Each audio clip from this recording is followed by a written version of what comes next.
La clase va a estar coordinada por el doctor Jorge Luis Mejía Velázquez. Vamos a empezar con lo que es el síndrome doloroso. Aquí les quise poner como algunas frases para que nosotros podamos entender un poquito más a fondo lo que es el síndrome como tal doloroso. Obviamente nada más voy a hablar de sus generalidades.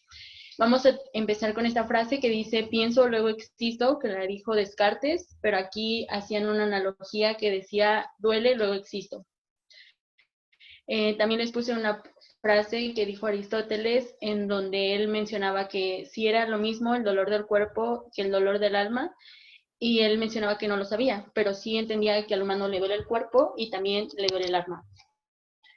Vamos a hablar un poquito de lo que es la historia del dolor, ya que como tal el dolor pues siempre ha existido y se ha asociado a una, digámoslo, sensación desagradable, que no es placentera, etcétera. Vamos a tener que a lo largo de los años pues ha ido evolucionando tanto como el ser humano percibe el dolor, pero también ha ido evolucionando todo este tratamiento y métodos que se han ido desarrollando para que lo podamos comprender o estudiar un poquito mejor. Vamos a comenzar que aproximadamente hace 9000 años antes de Cristo, el cuerpo o el dolor como tal se mencionaba que lo causaban demonios, humores malignos o espíritus de los muertos. Posteriormente en Egipto, aproximadamente en el año 1000 a 1500 antes de Cristo, igual se tenía que era una idea de que era un castigo de los dioses, pero aquí ya comenzaban a utilizar lo que eran narcóticos vegetales como la dormínera, la mandrágora y el cannabis. En India, aproximadamente en el año 3300 a 1300 a.C., aquí mencionaban que el dolor era una frustración como tal de los deseos y por lo tanto se localizaban en el alma. Dejaban de al lado o no le daban tanta importancia a lo mejor a la parte como tal biológica del dolor. En China, aproximadamente en el año 2800 a.C., se creía que el dolor era más por una pérdida del equilibrio del yin y del yang, y también aquí ya se empezaron a utilizar tanto hachís y también se comenzó con lo que era la acupuntura para tratar como tal esta sensación desagradable que es el dolor. Después, posteriormente, en Grecia, aproximadamente en el año 400 a.C., vamos a tener que aquí Hipócrates el uso de la corteza del sauce blanco. Funcionando, pues va a ser el ácido acetil salicílico que se utiliza para el tratamiento del dolor. Y también aquí ya Aristóteles empezó a ver al dolor como una manifestación biológica y el órgano que lo iba a regular principalmente iba a ser el cerebro. Después de lo que son los griegos, los persas, ya aquí ya tenían una como tal anatomía de los receptores y ellos ya localizaban a lo que era el dolor en el ventrículo anterior, en la médula espinal. En la Edad Media hubo un retroceso de todo este conocimiento y ya se empezó otra vez a ver el dolor como un castigo, no como algo biológico ni como algo, digamos, lo clínico, si era una parte más religiosa. En el Renacimiento existieron muchísimos avances, de hecho uno de los grandes eh, personas renacentistas fue Leonardo da Vinci. Él hizo una descripción como tal anatómica de los nervios y lo relacionaba directamente con el dolor. También se empezaron a utilizar lo que eran crioanalgésicos en el caso de una lesión localizada, y aquí ya se empezaba a decir que el dolor como tal iba a ser a través de los nervios, que ellos los veían como tubos que iban a transmitir todas estas sensaciones o estímulos dolorosos a lo que era el cerebro. Ya en lo que es del siglo XVIII en adelante, vamos a tener que hubieron muchos grandes avances, tanto en el conocimiento como tal del dolor, como en lo que es el tratamiento de este. Vamos a tener que en 1796 se empezó a utilizar lo que es el óxido nítrico para mitigar este dolor. En el siglo XIX apareció lo que es la morfina. En 1827 ya se dijo como tal que las astas posteriores de la médula espinal iba a ser la parte de confluencia de la sensibilidad dolorosa. Entre 1930 a 1945 ya se tiene la idea del dolor crónico como una enfermedad. Y en 1953 se publica un libro de 1500 páginas exclusivamente sobre el tratamiento del dolor, que hasta la fecha pues se sigue utilizando todo este libro para comprender un poquito más todo este proceso y todo este fenómeno. Vamos a tener que, como tal, el dolor, según la Asociación Americana de lo que es el dolor o del tratamiento para el dolor, se puede definir como una experiencia sensorial y emocional desagradable. Esta va a ser asociada a un daño tisular real o potencial o descrita en términos de tal daño. Vamos a tener que, como tal, pues es la causa más frecuente de consulta médica o es la causa por lo que los pacientes acuden a consulta, y vamos a tener que el 30% de estos acude en las primeras 48 horas, el 40% acude en lo que es la última semana y el 80% acude en lo que son los últimos 6 meses. Vamos a tener que las primeras causas por las que el paciente va a consulta principalmente va a ser la lumbalgia o alguna manifestación osteoarticular. La segunda causa, igual muy importante, por la cual el paciente va al médico, va a ser una cefalea. La tercera por un dolor torácico y la cuarta pues por un dolor abdominal. Vamos a tener que, muy importante en el dolor va a ser su clasificación, ya que una vez nosotros clasificando como tal al dolor, nos va a poder encaminar a lo que es un diagnóstico. El dolor se va a clasificar de acuerdo a su duración. Esto quiere decir, cuando es agudo, es cuando generalmente se asocia a un daño tisular, cuando nosotros nos golpeamos, nos cortamos, etc. Crónico ya es cuando tiene una duración de más de 3 a 6 meses y como tal existe ya una afectación sistémica. Vamos a tener que existe, según su origen, 3. El nociceptivo, que principalmente se va a dar por lo que es una activación de los receptores del dolor, que se les va a conocer como nociceptores, en respuesta a un estímulo, ya sea por lesión, inflamación, infección o también alguna enfermedad. Vamos a tener también al dolor neuropático, que este se va a originar o causar directamente por un estímulo, pero al sistema nervioso central, o una lesión ya, pero a los nervios periféricos. Y el dolor psicógeno, que también va muy encaminado a cuando existe alguna alteración en el estado mental de algún paciente. De acuerdo a su localización, el dolor se puede clasificar en lo que es somático, es decir, cuando se estimulan los receptores de la piel, el sistema musculoesquelético o vascular. Este va a tener la característica o se va a diferenciar porque va a estar bien localizado y con mucha frecuencia va a ser punzante. El dolor visceral igual se debe a lo que son lesiones o disfunciones de los órganos internos. A diferencia de lo que es el dolor somático, este se va a caracterizar por ser profundo, continuo, mal localizado y se va a irradiar incluso a zonas alejadas del punto de origen. También es importante porque se puede acompañar de síntomas vegetativos como náuseas, vómitos, etc.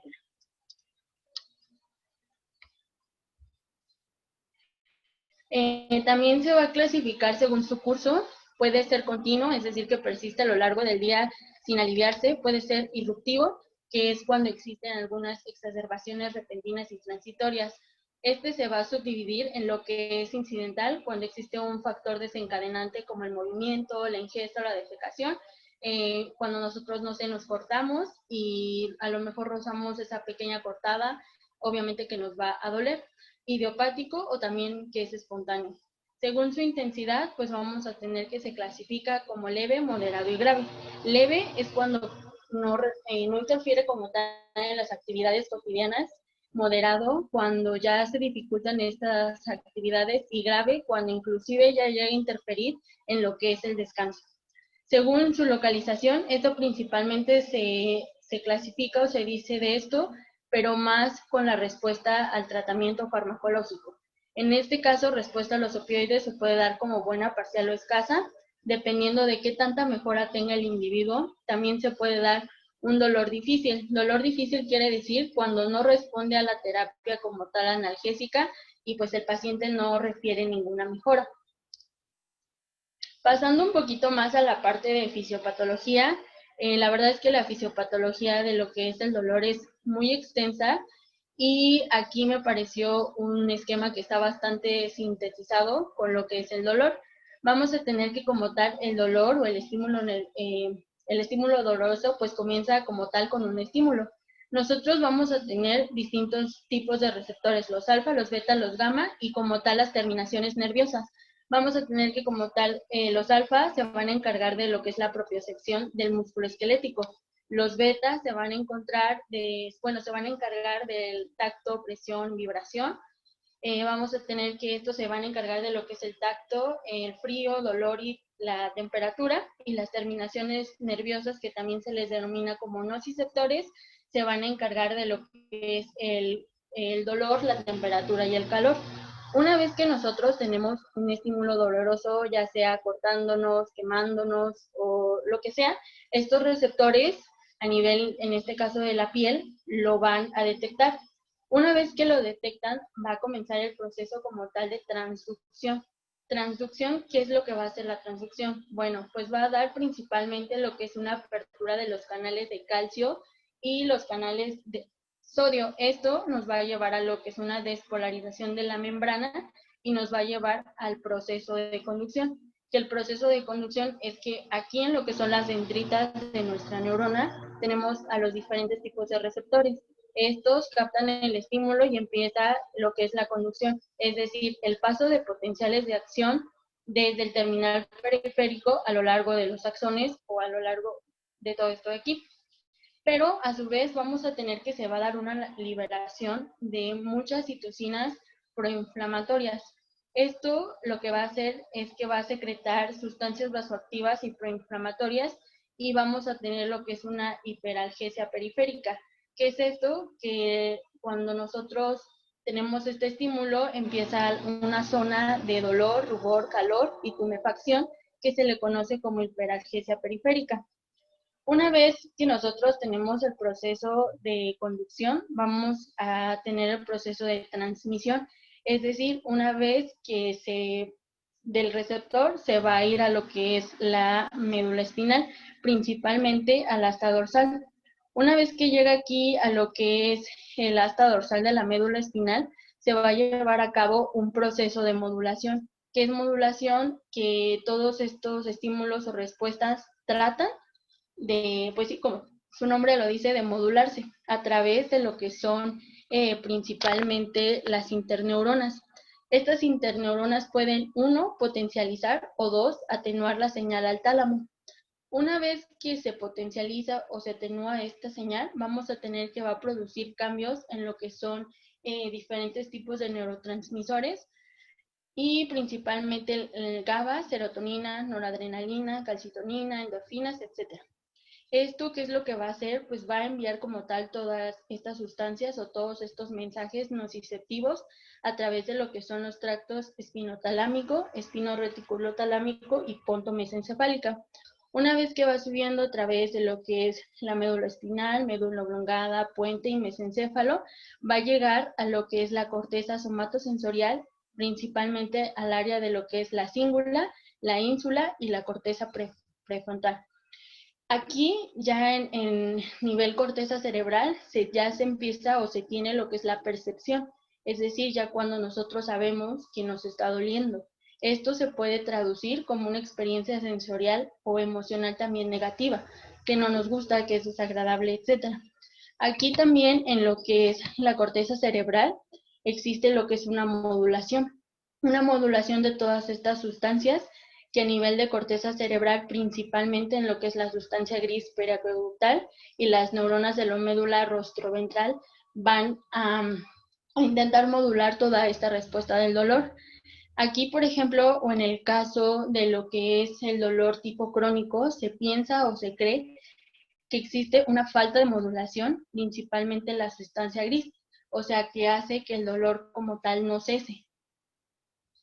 También se puede desencadenar o se puede ver alterada esta modulación, principalmente por lo que es el estrés, por la activación de varios ejes, entre ellos el simpático adrenal, y esto nos va a dar como tal los cambios en el comportamiento.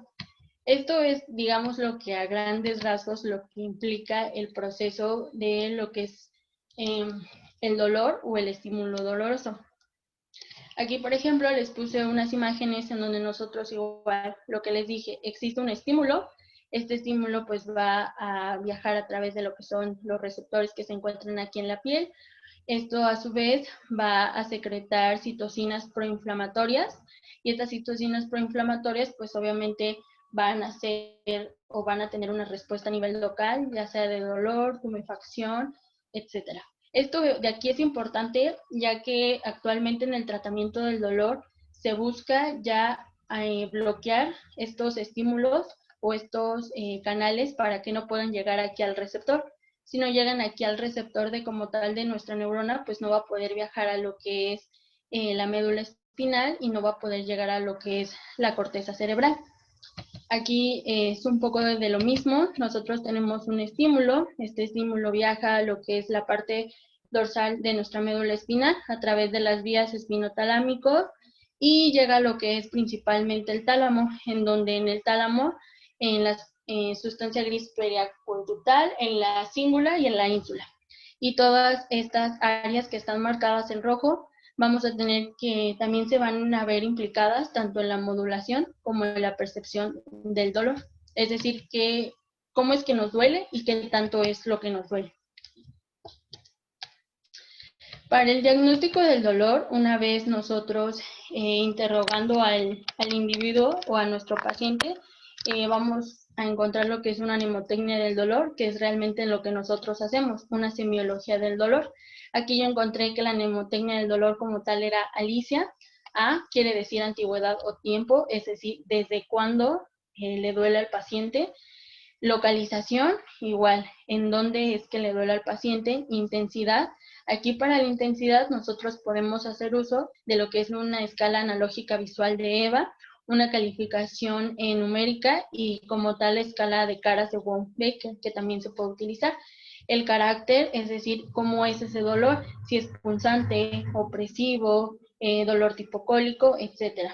Si existe una irradiación o migración, esto principalmente porque nos puede encaminar si es más un dolor de tipo visceral o de tipo somático, ya que normalmente el visceral es el que se tiende a irradiar.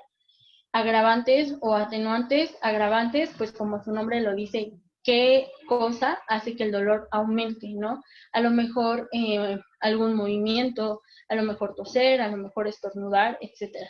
Atenuantes, a lo mejor si el paciente en algún tipo de posición, este dolor disminuye o como tal cesa. Frecuencia, igual cada cuánto, duración, si es horas, si es minutos o si ya lleva cierto tiempo el paciente con este padecimiento. Síntomas asociados, pues si llega a haber náusea, si llega a haber, por ejemplo, fiebre, cefalea. Algunos puntos también importantes que aquí marcan, una, la cronología, porque así nosotros podemos llegar a lo que es una evolución como tal de este padecimiento. También se tiene que evaluar la actitud del paciente, es decir, si nosotros vemos que a lo mejor está en alguna posición antiálgica, si tiene alguna fascia dolorosa, etc.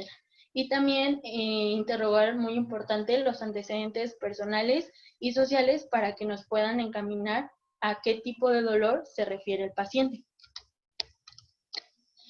Entrando un poquito más a la fase de tratamiento, vamos a tener que en el tratamiento como tal del dolor agudo, es decir, en el dolor que es intenso, que es momentáneo, que puede ser por una cortadura o algo así, los principales analgésicos no opioides que se utilizan van a ser los salicilatos, los derivados del paraminofenol, los de la pirazolona, ácidos acéticos como la indometacina, los derivados del ácido propiónico como el naproxeno, algunos derivados del ácido enólico como el piroxicam y también algunos inhibidores selectivos de la ciclooxigenasa 2.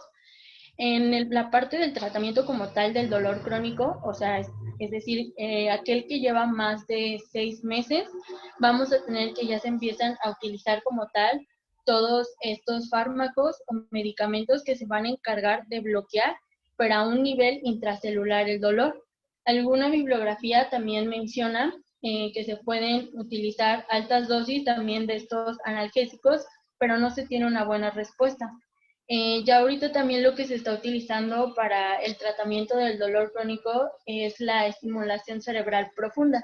Es decir, todas estas áreas que yo les mencioné a nivel de la corteza cerebral las estimulan como tal para que no envíen esos impulsos dolorosos y como tal puedan atenuar un poco el estímulo doloroso del paciente. Y este es un resumen, una tablita que a mí me pareció que está muy bien elaborada, en donde viene el tipo de dolor, la etiología, la fisiopatología como tal, las características del dolor, que esto va a ser muy importante, y el tratamiento que se llega a utilizar de primera y de segunda opción. Por ejemplo, en el nociceptivo inflamatorio, el que les mencionaba, es de lesiones somáticas, puede ser huesos, articulaciones o también viscerales. Su fisiopatología, pues principalmente va a ser una irritación de las terminaciones libres, ya sea un estímulo mecánico, térmico, químico. Las características va a ser que va a ser sordo, fijo, continuo o profundo, que también se puede definir como intermitente opresivo cólico, y vamos a tener que su primera opción de tratamiento va a ser analgésicos antiinflamatorios no esteroideos, y ya la segunda opción pues va a ser opioides, pero ya por una vía sistémica o intratecal. Entonces aquí nosotros podemos observar o encauzar hacia dónde va nuestro diagnóstico, si es más un dolor de tipo agudo, si es a lo mejor ya neuropático, o ya si es un dolor a nivel central por una lesión de la vía espinotalámica o ya como tal en la corteza cerebral. ¿Hasta aquí tienen alguna duda con dolor? No, me No, parece que no. mija. Bueno, ahora vamos a pasar también a lo que es la cefalea y la migraña. Esto es muy importante ya que, como se los mencionaba desde la presentación del dolor o desde el cuadro de dolor, es de las causas más frecuentes de consulta médica. Vamos a tener que cefalea como tal se puede definir como una presencia de dolor ubicado por encima de la línea existente entre ambos cantos oculares externos hasta el centro del canal auditivo externo. Vamos a tener que tiene una prevalencia en adultos del 47%. Su prevalencia aproximadamente a los 7 años es del 37 al 51% y del 57 al 82% entre los 7 y los 15 años. Vamos a tener que, hablando específicamente de migraña, esta va a ser predominantemente femenina y vamos a tener que tiene una incidencia de por vida 3 veces mayor.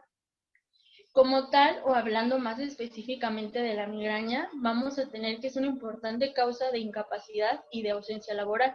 Esto quiere decir que cuando una persona tiene este padecimiento se llega a ausentar hasta 7.3 horas de trabajo promedio. Alguna bibliografía menciona que hasta 12, 2 días o hasta 3 días. Como tal, la cefalea se puede clasificar como primaria o secundaria. Vamos a tener que la clasificación la puso la Sociedad Internacional de lo que es la cefalea. Primaria quiere decir que está en ausencia de enfermedades o condiciones anómalas que expliquen la cefalea, es decir, si no tiene una enfermedad preexistente como tal. El dolor de cabeza es frecuente y su duración es variable, y que hasta cierto punto las características de cada evento doloroso son uniformes, a comparación de lo que es la secundaria. La secundaria se va a caracterizar por la presencia de un desorden exógeno que va a ocasionar como tal la cefalea. Vamos a tener que las cefaleas primarias, principalmente pues va a ser la migraña, la cefalea tensional o de tipo tensión, la cefalea en racimos o cúmulos y otras cefaleas que se denominan trigeminoautonómicas, y otras cefaleas igual primarias como la tusígena, la ítmica, la punzante primaria, etc. En cambio, las cefaleas secundarias, por ejemplo, ya van a estar asociados a lo que es un traumatismo cráneoencefálico, a lo que son trastornos vasculares, a lo que son trastornos intracraneales, también lo que son atribuidos a lo mejor a una infección, a trastornos homeostáticos, etc. Vamos a empezar con lo que es la migraña, que la migraña se puede definir como un trastorno neurológico que va a ser complejo y crónico y a menudo va a ser hereditario. Este se va a caracterizar por la recurrencia de cefaleas de horas de duración, como lo mencionaba, que puede ser desde 4 hasta 72 horas. Habitualmente van a ser unilaterales, pulsátiles, y estas se van a caracterizar porque van a ser intensas e incapacitantes. Es decir, el dolor, o por lo que se va a caracterizar la migraña, va a ser un dolor muy, muy intenso, que va a incapacitar como tal al paciente de realizar sus actividades. Para que se dé la migraña, vamos a tener que existen demasiados factores agravantes o precipitantes. Puede ser desde el estrés psicobiológico, como es un estado de ansiedad, un examen, a lo mejor viajes, etcétera. Variaciones hormonales, principalmente en la menstruación, o también cuando se recurre a lo que son los anticonceptivos orales. Alimentos, existen muchos alimentos que pueden favorecer, como son los quesos, las salchichas, el chocolate, etcétera. También algunas alteraciones del ritmo del sueño, como trasnochar, dormir siestas, levantarse tarde, etcétera. Estímulos ambientales que pueden ser eh, luminosos, visuales, auditivos, de todo. Entonces, realmente las causas por las que puede dar migraña van a ser muchas y muy extensas. Hablando un poquito más ya en la parte de la fisiopatología, de lo que es la cefalea o en este caso la migraña, vamos a tener que aquí la predisposición genética van a ser muy importantes, ya que en la migraña común se han encontrado lo que son mutaciones y polimorfismos genéticos que todavía no se alcanza a decir cuáles son porque son inciertos. Esto nos va a predisponer a que la corteza cerebral en un estado basal, es decir, en un estado en donde no existe ninguna estimulación, ya haya un aumento del glutamato, una excitación recurrente y una alteración del procesamiento sensorial. Si a esto nosotros también le agregamos otros factores como el sexo, la edad, el peso, nivel educativo, factores psicológicos y etcétera, va a desencadenar que la corteza cerebral llegue en un estado crítico, es decir, en un estado en donde nosotros estemos poniendo algún estímulo, exista un desequilibrio entre la excitación y la inhibición. Y también exista una hiperactividad de lo que son los circuitos corticales y una depresión cortical propagada. ¿Esto qué quiere decir? Normalmente cuando nosotros tenemos todos estos estímulos, la persona que no padece migraña puede hacer o la corteza cerebral puede inhibir todas estas sustancias. Sin embargo, si se tiene como tal una predisposición genética y otros factores predisponentes, va a alterar como tal el proceso de excitación y de inhibición, que esto nos va a llevar ya como tal a un proceso de activación del sistema trigémino vascular y una estimulación de la vía nociceptiva, la que les platicaba hace rato. Esto como tal lo que va a generar es el dolor en la migraña episódica, es decir, en la migraña como tal que no se considera crónica, que no tiene una duración más allá de 6 meses. Sin embargo, si las crisis son recurrentes, ya existe como tal una sensibilización central y periférica, que es cuando el paciente comienza a presentar lo que es la migraña crónica. Igual, los factores desencadenantes como estrés, cambios de sueño, hormonales y todos los que les había comentado, a su vez van a alterar a lo que es el hipotálamo y van a hacer lo que son los pródromos, que ahorita voy a explicarlo en lo que es la parte clínica de la migraña, y también van a estimular a los núcleos aminérgicos que van a dar también la activación del sistema trigémino vascular y se va a dar como tal la estimulación de toda esta vía y va a desencadenar como tal la migraña. Igual esto era lo que les mencionaba en un poquito más gráfico. Las múltiples aferencias, se va a dar como tal la señalización, se va a activar el tono parasimpático y esto va a producir lo que es una vasodilatación local y va a dar lo que es la alteración de lo que son de todas estas moléculas inflamatorias. La migraña también se va a clasificar al igual que el dolor. La migraña puede ser episódica o crónica, como ya lo había comentado en la parte de la fisiopatología. Se dice que una migraña es episódica cuando la cefalea se presenta de 1 a 14 días al mes. Esta se va a subdividir como migraña sin aura y migraña con aura. Migraña sin aura quiere decir que van a ser episodios con una duración de 4 a 72 horas y esta se va a caracterizar por una localización unilateral de intensidad moderada severa, pulsátil y que va a empeorar con la actividad física.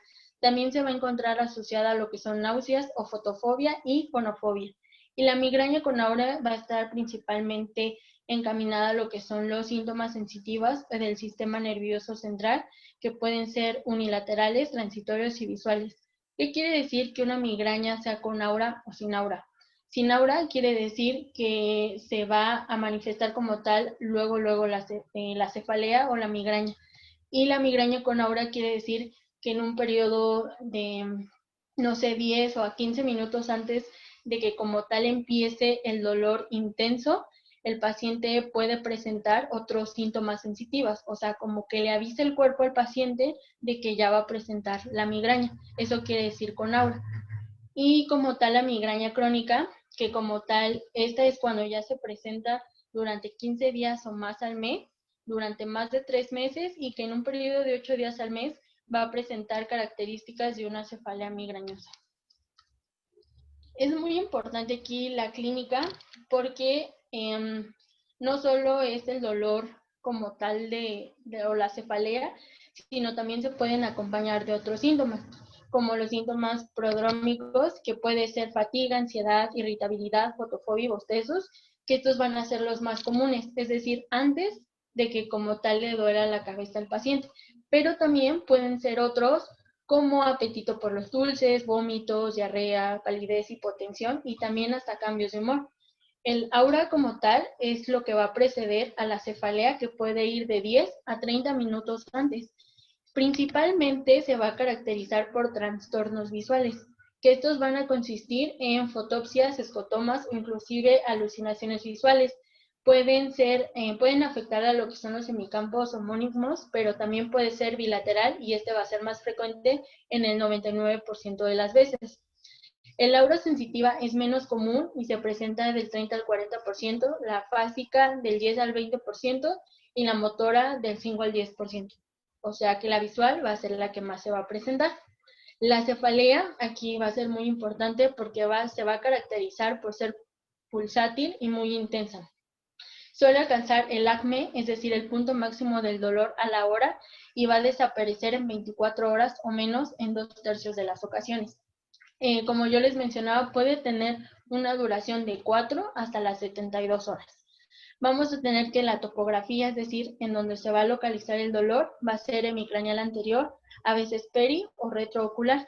Vamos a tener que el dolor empieza localizado, pero cuando se generaliza, tiene una sensación de estallido craneal, que inclusive muchas veces el paciente dice que siente como un casco y todo eso, y va a aumentar con el movimiento.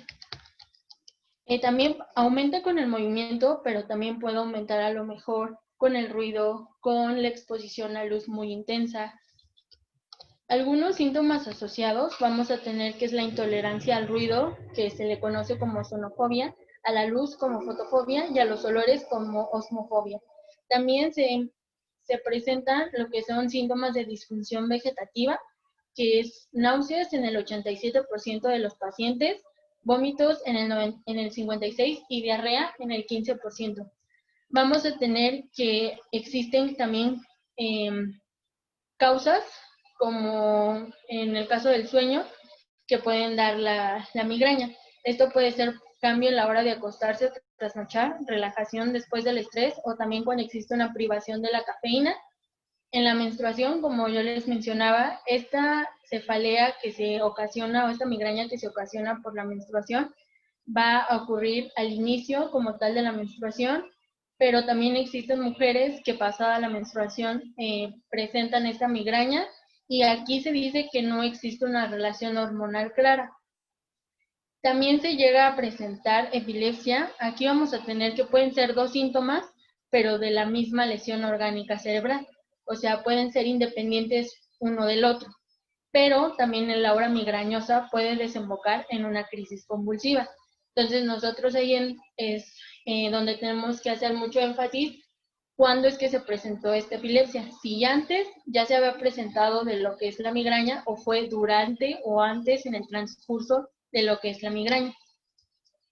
El diagnóstico es puramente clínico, por eso es que se hace mucho énfasis en lo que es la historia clínica y muy cuidadosa y detallada del paciente. También es importante analizar todos los tipos de dolor que pueda presentar el paciente. Las exploraciones se dan tanto a nivel general como a nivel neurológico y se dicen que son normales en un proceso de migraña, pero también se puede o se tiene que excluir otro proceso patológico. Vamos a tener que aquí nos mencionan algunos criterios según la Sociedad Internacional como tal de cefalea, y vamos a tener que para nosotros decir que nuestro paciente tiene migraña, tiene que cumplir con estos criterios. Uno, que son ataques múltiples, al menos 5. La duración de horas o días, que puede ser de 4 a 72.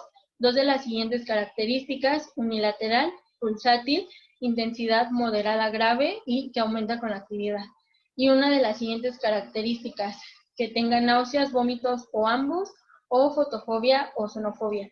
Con todos estos criterios, nosotros vamos a poder encaminar el diagnóstico un poquito más a migraña. El diagnóstico diferencial de migraña tiene que ser muy importante, ya que también puede cursar, como lo había mencionado, con lo que es una epilepsia focal y también con lo que es una isquemia focal, es decir, un ataque isquémico transitorio. Es por eso que es muy importante hacer la semiología, en este caso de la migraña, para nosotros poder diferenciar una migraña a lo mejor de un ataque isquémico transitorio. Aquí, por ejemplo, nos menciona lo que es la sensación del paciente, el comienzo y progresión de los síntomas, la duración, la repetición, síntomas asociados y otros datos de la historia clínica. En la migraña, como ya lo había mencionado, la parte visual va a ser importante y se pueden encontrar fosfenos y escotomas. En el caso de la isquemia, por ejemplo, es negativo.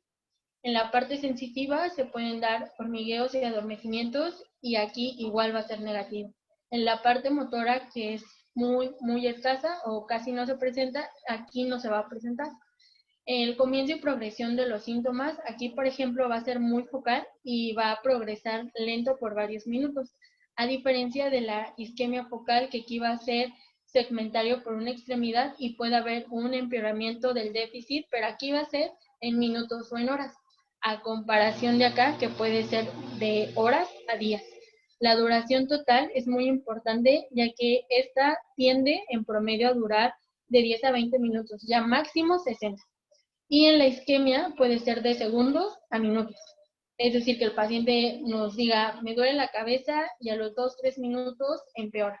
La repetición, aquí principalmente va a ser por días a semanas, y aquí van a ser por intervalos muy regulares. Es decir, que se puede repetir varias veces durante el mismo día.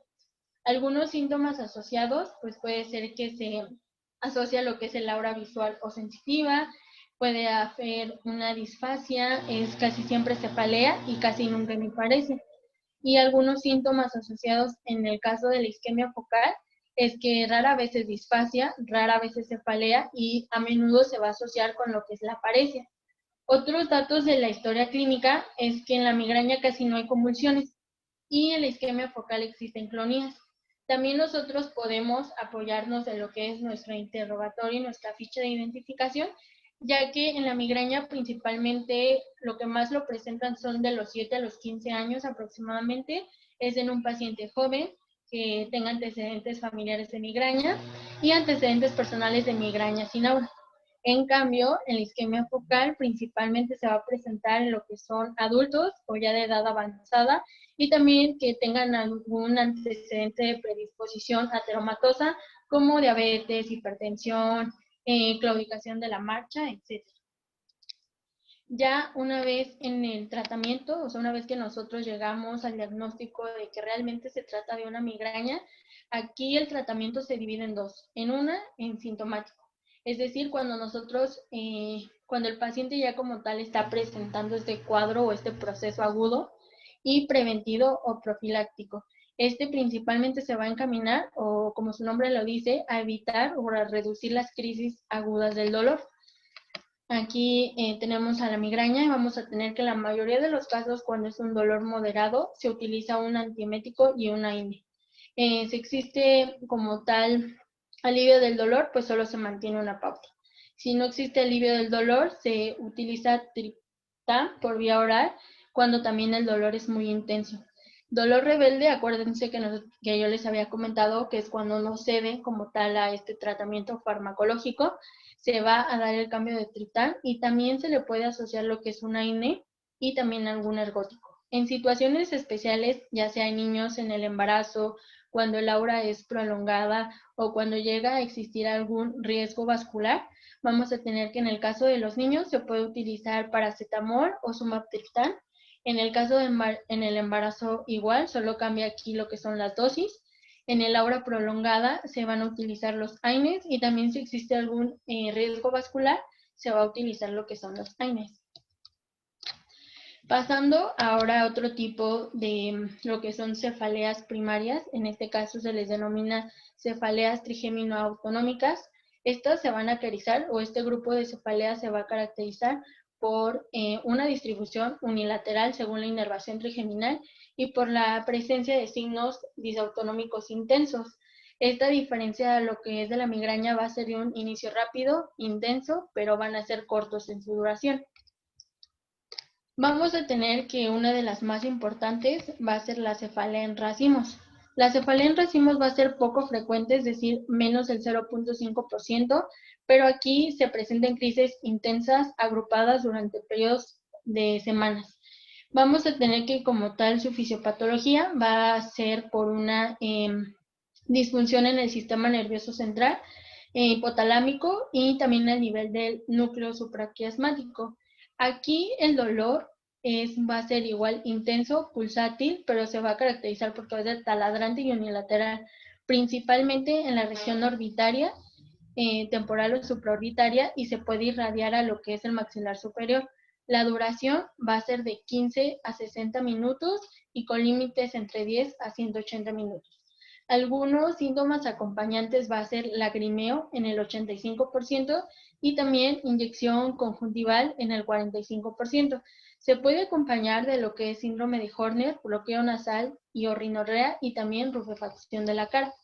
¿Cómo nosotros vamos a poder diferenciar los diferentes tipos de cefaleas primarias? Aquí en la tablita podemos observar lo que son las diferencias más notables entre la migraña como tal y la cefalea en racimos episódica. Aquí algunos criterios diagnósticos para nosotros poder decir que nuestro paciente tiene cefalea en racimos o que también se le conoce de Horton. Vamos a tener al dolor unilateral, orbitario, supraorbitario o temporal con una duración de 15 a 30 minutos. El número de crisis va de 1 a 2 días, de 1 cada 2 días o hasta el octavo día, y un síntoma de los siguientes: lacrimación, congestión nasal, rinorrea y todo ya lo que les había mencionado. El tratamiento tiene dos objetivos: uno, aliviar la cefalea y dos, acortar el racimo. Vamos a tener que se utiliza sumatriptán igual y siempre y cuando no haya ninguna indicación y con un límite de edad a los 65 años, también se puede utilizar lo que es prednisona y verapamil. En el caso de la cefalea demicraniana paroxística, lo que yo quise hacer aquí en todas estas cefaleas, la verdad es que son muchísimos y muchos tipos de cefalea. Intenté resumirlas e intenté poner nada más lo que es las características importantes de cada una, si se acompaña de algún fenómeno y también el tratamiento, ya que obviamente que cada tipo de cefalea pues tiende a tratarse de manera distinta. En el caso de la hemicraniana paroxística, vamos a tener que el tipo de dolor va a ser penetrante, depresión o pulsátil.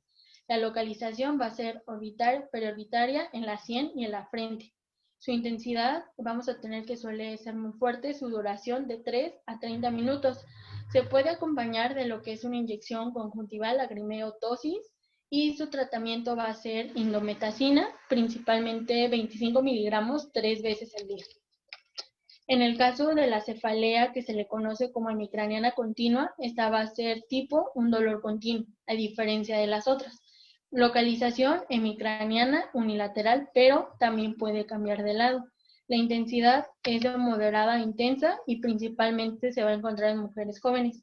La duración va a ser de horas a minutos y algunos fenómenos acompañantes van a ser paroxismos que el paciente dice que lo siente como un golpe de pico.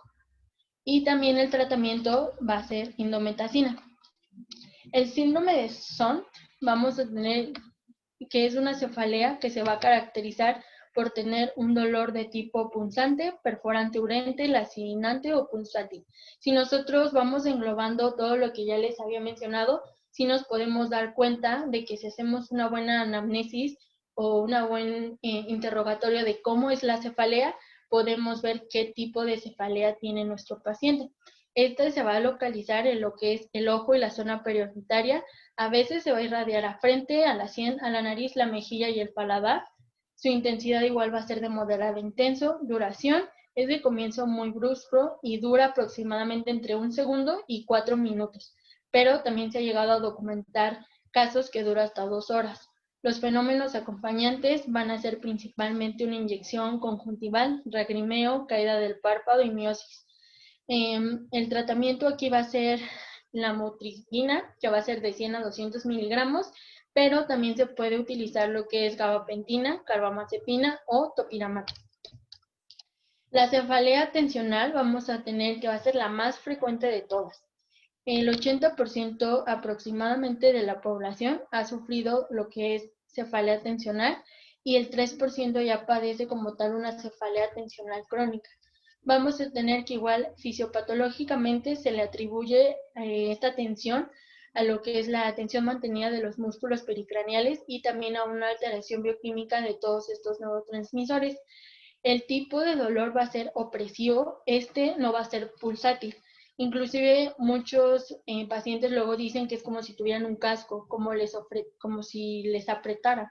Esta va a ser bilateral en el 90% de los pacientes. Se va a localizar principalmente en la región frontotemporal, el vértex, pero también en el área occipito-cervical. Vamos a tener que la duración va a ser muy variable. Y los síntomas acompañantes como tal no llega a tener y tampoco empeora con lo que es una maniobra de Valsalva ni se acompaña de síntomas neurológicos, a diferencia de las otras que se acompañaban de fotofobia, de tosis, de edema. El diagnóstico, aquí por ejemplo también nos mencionan algunos criterios diagnósticos. Aquí va a ser una cefalea diaria o casi diaria, más de 15 veces al mes, de 4 horas promedio de duración y sin tratamiento en al menos 6 meses. Se tienen que cumplir 2 de las siguientes características. 1, sensación de presión o constricción. 2, intensidad media moderada, pero que no suele interferir en las actividades cotidianas, a diferencia de lo que es una migraña. 3, que es bilateral, y 4, que no se agrava por subir escaleras o esfuerzos, que también en la migraña nosotros veíamos que sí se agravaba por el esfuerzo físico o una actividad física. También es muy importante una cefalea tensional episódica previa, un incremento de la frecuencia en los últimos 3 meses, o si no hay vómitos ni suele haber fotofobia o fonofobia, ya que como tal no se acompaña de nada de esto. El tratamiento, pues aquí nos menciona que suele ser suficiente con analgésicos simples como paracetamol, ácido acetil salicílico o también naproxeno. Estos son otros tipos de cefalea, que puede ser la tusígena, también existe la cefalea relacionada con la actividad sexual y el ejercicio físico, la nucumular y la punzante, que si quieren más adelante, pues ustedes pueden checar esta tablita. A mí algo que me parece importante recalcar es cuando nosotros vamos a aprender a diferenciar o cuando nosotros sabemos cuando se trata, digamos, de una simple cefalea o algo que ya tiene otra afectación sistémica del paciente. Vamos a tener que estos signos de alarma pueden suponer un problema mayor a una simple cefalea.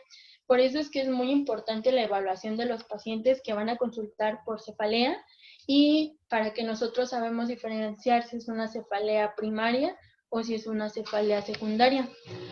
Vamos a tener que algunos signos de alarma, es decir, que nosotros tenemos que hacer énfasis en todo esto, va a ser que sea la primera o la peor cefalea de la vida del paciente, que sea una cefalea en trueno, es decir, que empiece muy explosivamente y con muchísima gravedad desde el inicio, que sea de inicio subagudo y que empeora progresivamente en semanas o días, que sea diaria crónica, que sea nocturno en la madrugada, durante el ejercicio, que se precipite por maniobras de Valsalva, que siempre esté en la misma localización. Es muy importante las que no responden a un tratamiento médico o existen también alguna enfermedad sistémica como fiebre, rigidez de nuca o que también el paciente llega a presentar rash.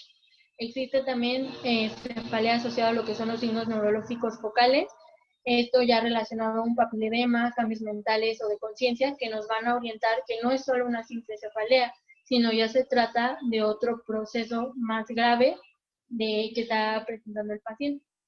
Cefalea y crisis epilépticas, también cefalea en pacientes con SIDA o con cáncer, o también una cefalea de inicio después de los 50 años, ya que muchas de las veces existen muchos tumores y muchas alteraciones tanto a nivel vascular que pueden empezar con una cefalea y ir poco a poco progresando. Entonces, por eso nosotros es importante hacer énfasis en cuáles son los signos de alarma y poder evaluar bien una cefalea. Y hasta aquí es lo de cefaleas y migrañas. No sé si tengan alguna duda. Yo sí, Itzel, una dudita rápida. Uh-huh. Bueno, antes que nada, lo de los cuadros a mí me pareció súper buena idea. Nada más cuando mencionaste la de cefalea en racimos, me quedó la duda. Cuando mencionaste la asociación de el síndrome de Horner, es que ese no sé qué es. No sé si tengas el dato.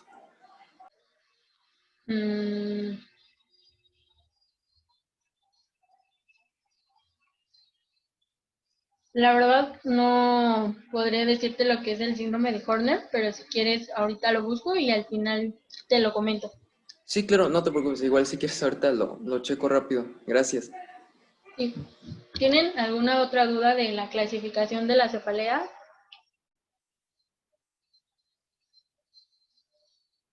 Parece que no.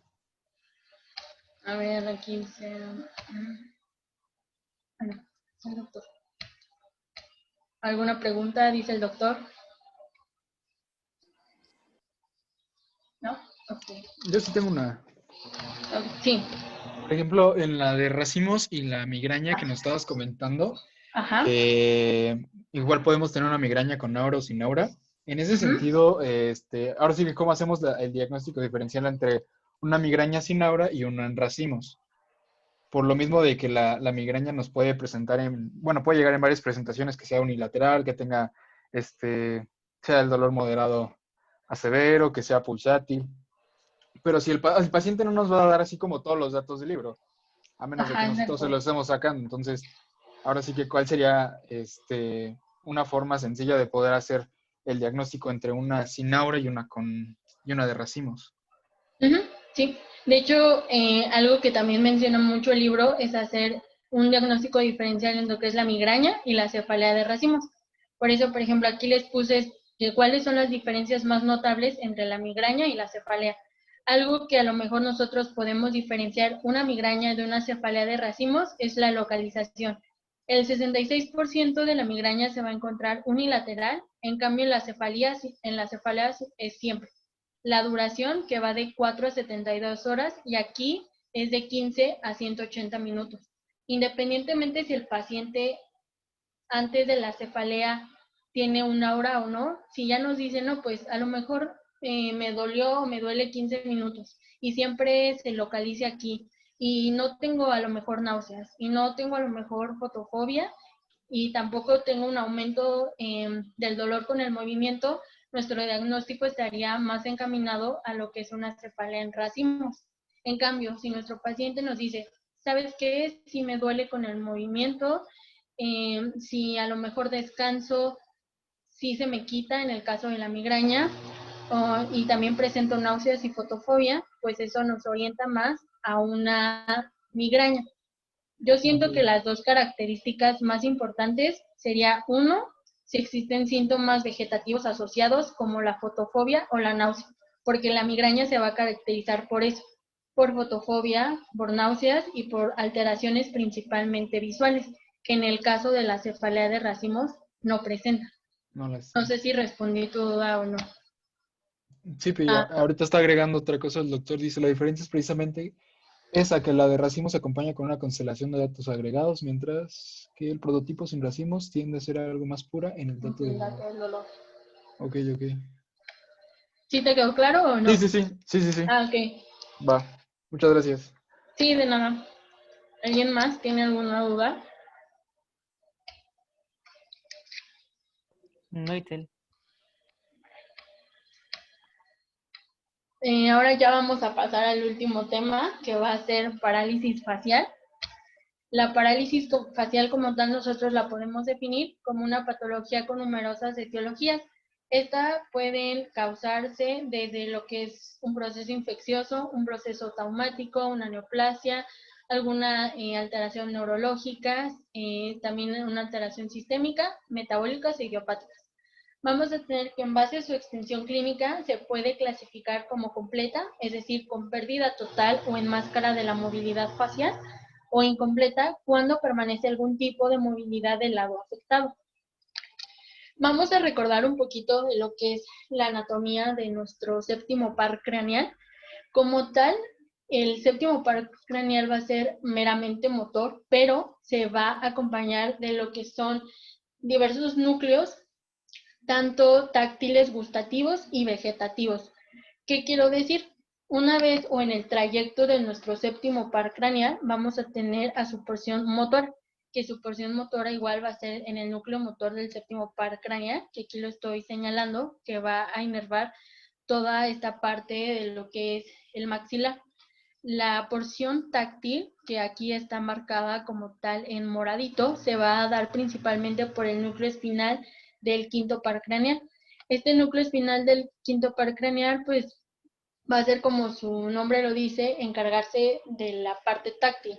La porción gustativa, que va a inervar a los 2/3 anteriores de la lengua, vamos a tener que va a estar dado por el núcleo del fascículo solitario, que es este aquí de verde que lo estoy señalando. Y por último, también se va a encargar de una porción vegetativa, que va a estar dado por el núcleo salival superior, y aquí vemos todo lo que inerva: la glándula lagrimal, la glándula nasal y palatina, y también lo que es la glándula sublingual y submandibular. Es por eso que cuando se llega a hacer una afección del séptimo par craneal, va a haber alteraciones a nivel motora, a nivel sensitivo, a nivel gustativo, pero también a nivel vegetativo, por todos estos núcleos que se ven implicados en lo que es el séptimo par craneal. Es por eso que en el examen del nervio facial, igual les quise hacer una pequeña tabla en donde vamos a tener una función motora, que esta se va cuando existe la lesión, se va a caracterizar por ser hipotonía, que esto nos va a dar una simetría facial y debilidad de la cara. Una alteración de la audición, que el paciente puede referir que son sonidos intensos que le retumban o que resultan muy, muy molestos para el oído. Una alteración de los reflejos, principalmente de los reflejos trigémino-faciales, el corneal y el de la oclusión palpebral. Sincinesias, que estas se van a definir como una sincronización anormal de movimiento entre músculos que habitualmente no se contraen a la vez de una activación voluntaria o refleja. También lo que son los espasmos hemifaciales, que van a ser contracciones tónicas o clónicas rápidas o irregulares, y también mioconías. Estas se van a definir o caracterizar por movimientos involuntarios finos, continuos y ondulantes de los músculos de la cara, ya que como tal, aunque el séptimo par sea puramente motor, se acompaña de fibras tanto sensitivas, motoras, vegetativas y también táctiles. La clasificación de la parálisis facial se conoce o se le dice central. Central es cuando su etiología se va a dar principalmente por una afectación isquémica, hemorrágica o neoplasia. Esto principalmente se va a localizar la afección en lo que son las fibras que unen al par craneal con la corteza. Y esta se va a manifestar o a caracterizar que la lesión va a ser al lado contrario. Es decir, si la lesión está en el lado derecho, las manifestaciones se van a hacer evidentes en el lado izquierdo y se presentan habitualmente en lo que es la cara inferior. En cambio, en la periférica, su etiología puede ser, es más bien muy numerosa. Puede ser idiopática, de origen también infeccioso, traumático o también de origen neoplásico. Esta principalmente va a afectar, pero a lo que es el par craneal, es decir, a nuestro séptimo par. No va a afectar como tal a las fibras o a la parte de la corteza cerebral. Esta se va a caracterizar porque las manifestaciones clínicas van a estar en el mismo lado de la lesión. Si la lesión es en el lado izquierdo, se va a manifestar obviamente en el lado izquierdo. Y esta se va a darse en toda la cara. Aquí igual el cuadro que les puse del diagnóstico diferencial, ¿cómo nosotros podemos decir si es central o es periférica? Uno, por los signos motores. ¿Qué es decir signos motores? el territorio afectado. En la central, como ya los dije, en la mitad inferior de la cara. En la periférica, toda la hemicara. Disociación automática o voluntaria en la central sí se va a encontrar, en la periférica no. El signo de Bell no se va a encontrar y en la periférica sí. Los reflejos faciales en el caso de la central se van a encontrar normales o también aumentados, y en lo que es la periférica se van a encontrar como tal disminuidos. Igual estas pues por pruebas aquí en la central se van a encontrar normales y en la periférica se van a encontrar patológicos, que ahorita más adelante lo voy a explicar. Y también se pueden dar algunos otros síntomas asociados. En el caso de la central, disminución de la lacrimación, no. En la periférica sí. Disminución del gusto, en la central no, en la periférica sí. Y en la alteración sensitiva del pabellón auricular, en la central no va a presentar ninguna alteración, pero en la periférica sí. Entonces, con todos estos datos, nosotros podemos decir clínicamente si el paciente tiene una parálisis facial central o una parálisis facial periférica. Aquí igual les puse lo que es un cuadro que nos puede orientar un poquito más al diagnóstico. Si quieren, igual más adelante ustedes lo pueden ver más a detalle. Y igual, solo puse la parálisis facial más común, que va a ser la parálisis periférica de Bell, ya que no solamente se da por este padecimiento, sino se puede dar, como ya lo dije, por muchas otras alteraciones. Como tal, se va a definir como un síndrome clínico neuromuscular que se va a manifestar como parálisis facial unilateral súbita. Esta se va a expresar con una sintomatología de afectación motora y sensitiva, como ya les había mencionado, que se presenta en la parálisis periférica. Aquí la clínica va a ser muy importante y va a tener varios datos, en este caso motores. Esto se va a caracterizar porque su forma va a ser aguda, es decir, que se va a presentar de 1 a 2 días. ¿Cómo es que nosotros podemos ver a un paciente que tiene esta parálisis facial periférica? Vamos a observar, 1, caída de la ceja y del párpado inferior. También va a dar una imposibilidad de cerrar el ojo y una desviación de la boca al lado sano. O sea, aquí se ve lo que es la desviación de la boca y hacia el lado sano, o sea, hacia el lado donde no se va a encontrar como tal la patología. También se va a dar una afectación sensitiva. Se va a presentar principalmente por tinnitus, cefalea, pérdida del gusto, que ya lo había mencionado, hipersensibilidad al sonido del lado afectado, y también se puede presentar como un dolor alrededor de la mandíbula. El 50% de los pacientes también puede presentar lo que son alteraciones sensitivas y sensoriales, y lo puede referir como parecias en la cara o también como pinchazos. Vamos a tener que se pueden dar distintos signos, como el signo de Bell, que aquí nosotros lo podemos observar. El signo de Bell quiere decir que se va a manifestar por el movimiento ocular hacia arriba y hacia afuera del globo ocular cuando el paciente intenta cerrar el párpado. Aquí podemos ver cómo de este lado lo cierra y de este lado se ve su mirada es hacia arriba y hacia afuera del globo ocular. Entonces es cuando nosotros decimos que el signo de Bell es positivo. El signo de negro es cuando el paciente eleva la mirada y el ojo del lado de la parálisis gira más ampliamente de lo normal. Aquí podemos observar cómo es que el ojo o la parte afectada, cuando eleva la mirada, se ve más amplio que el otro. Este, por ejemplo, se ve más amplio que este de aquí. Entonces es cuando nosotros decimos que el signo de negro es positivo, que también se puede acompañar con lo que es el signo de Bell. Y como tal, y ya el signo de Pitres. Y también se utilizan aquí lo que son distintas escalas de valoración. La principal que se utiliza aquí va a ser la escala de Hauss-Bragman para la parálisis facial.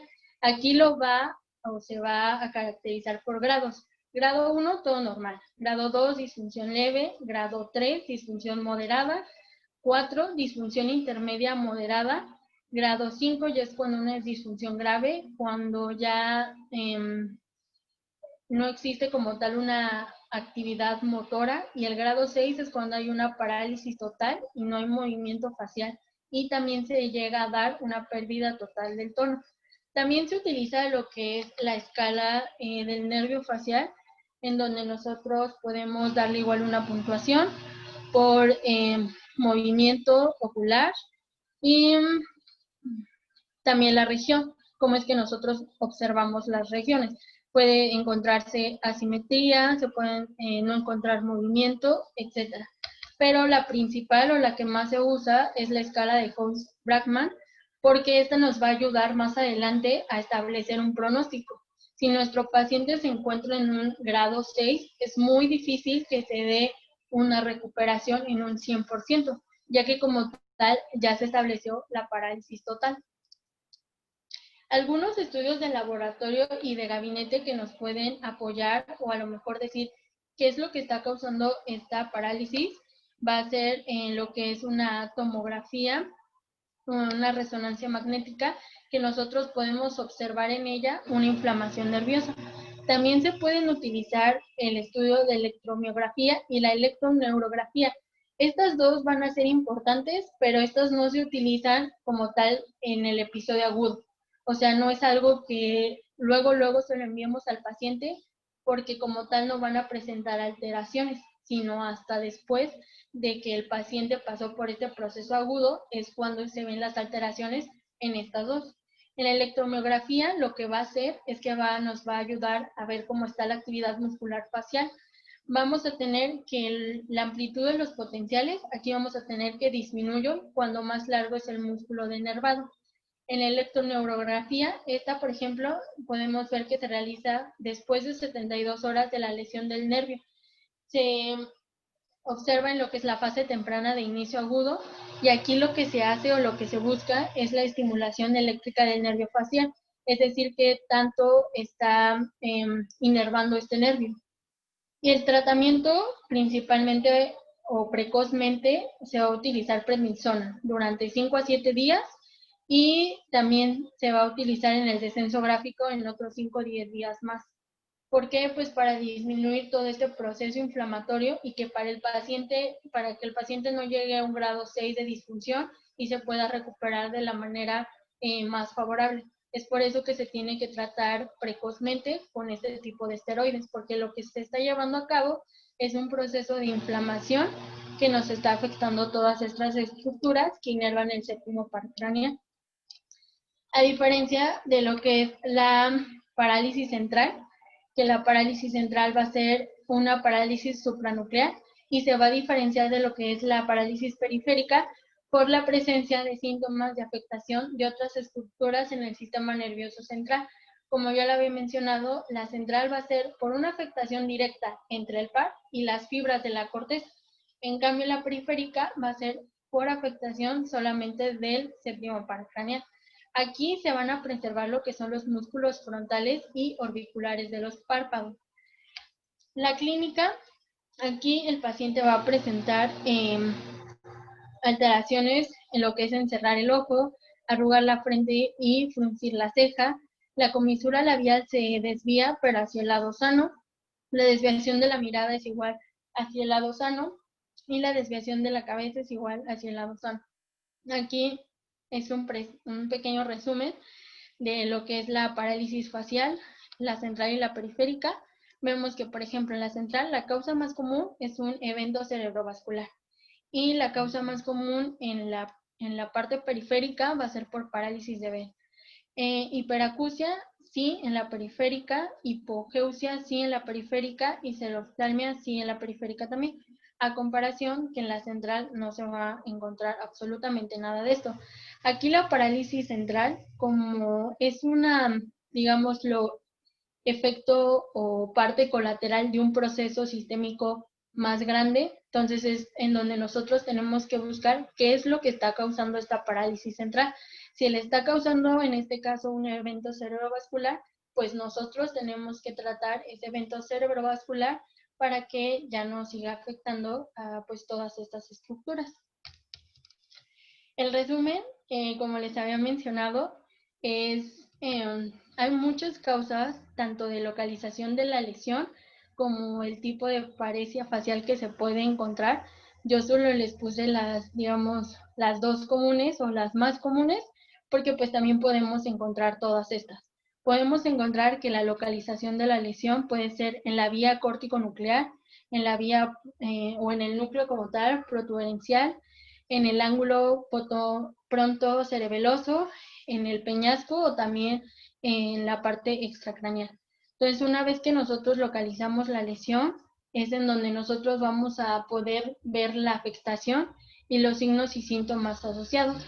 También nos menciona cuáles son las principales causas. Por ejemplo, aquí en la de Bell, la localización de la lesión va a ser en el ángulo punto cerebeloso, que es lo que nos va a dar, pues lo que ya les había mencionado. Ageusia, disminución de la secreción, sordera, acúfenos, diplopia, etc. ¿Cuáles son las causas más comunes que nos pueden llegar a dar una parálisis facial global o de Bell o el signo de Bell? Vamos a tener que pueden ser tumores, aracnoiditis, aneurismas, meningitis, síndrome de Guillain-Barré y también la neuroborreliosis. Entonces, una vez que nosotros localizamos la lesión, nos va a dar el tipo de paresia facial que se puede presentar, los signos y síntomas que se van a acompañar y cuál va a ser su etiología. Porque una vez nosotros teniendo la etiología, pues va a ser el abordaje diagnóstico que nosotros le vamos a dar al paciente. No es lo mismo abordar a un paciente a lo mejor con una malformación vascular, en el caso de la parálisis facial global, o en el caso de que el paciente presente un tumor o un Guillain-Barré, etc. Y pues ya por último, estos son mis bibliografías. Y no sé si quieran aportar, agregar o tengan alguna otra duda.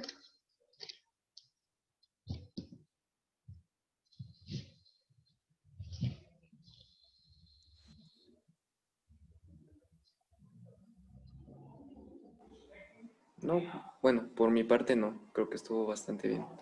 Ok, yo. Yo creo que estuvo bien, ¿no? Es bastante info. Sí, la verdad es que es Lo resumiste muchísima padre. información. Sí, mucho, como varios temas, ¿no? Metido en uno. Sí. Sí, sí, de hecho